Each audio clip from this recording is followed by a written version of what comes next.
Hello दोस्तों, नमस्ते, प्रणाम, राधे राधे। आप सभी का स्वागत करती हूँ अपने यूट्यूब चैनल में। विवाह गीत लेके आई हूँ। आप लोग सुनिए, फुल वॉच करिए। जैसा लगे कमेंट बॉक्स में कमेंट करके बताइए। बाबा के बगियावा में बोलेला कोई लारिया, यारे बोलेला कोई लारिया, यारे सुगना बोलेला भेनु सारे रे लाला नावा।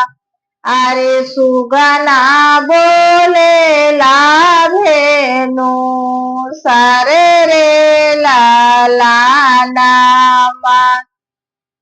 बाबा के बगियावा में बोलेला कोई लारिया, यारे बोलेला कोई लारिया।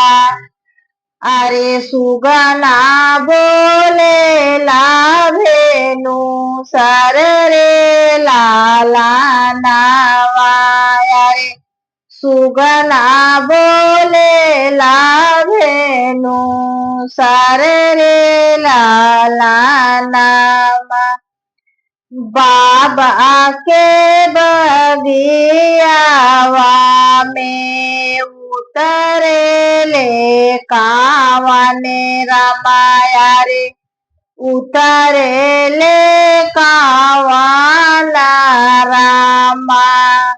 अरे पूछे न लागे का बात भेद लाई रे लाला नावा।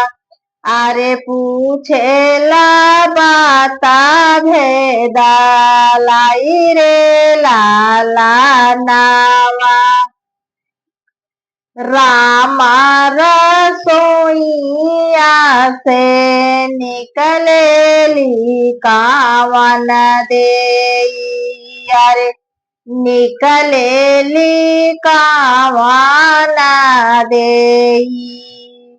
अरे दौड़ल बगिया में जाई रे लाला नावा।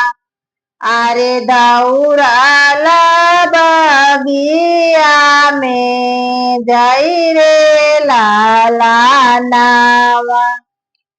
किया धान हाउ तुही सचवा के साथ चलया रे, सचवा के साथ चला। अरे किया तो है गाढ़े ला सोनार रे लाला नावा। की तो अरे की तयार गाढ़े ला सोनार रे लाला नावा।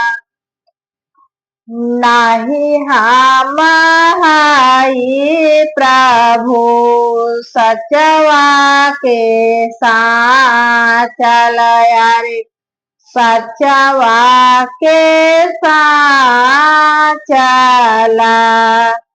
अरे नाही हम के गढ़ेला सोनार रे लाला नावा, नाही हम के गढ़ेला सोनार रे लाला नावा। अम्मारनियावा की पोखिया जाना माले, यारे अम्मारनियावा के पोखिया जाना माले।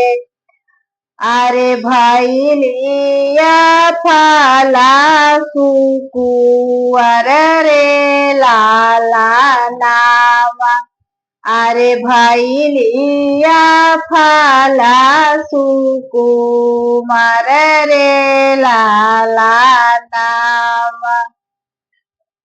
बाबा के बगियावा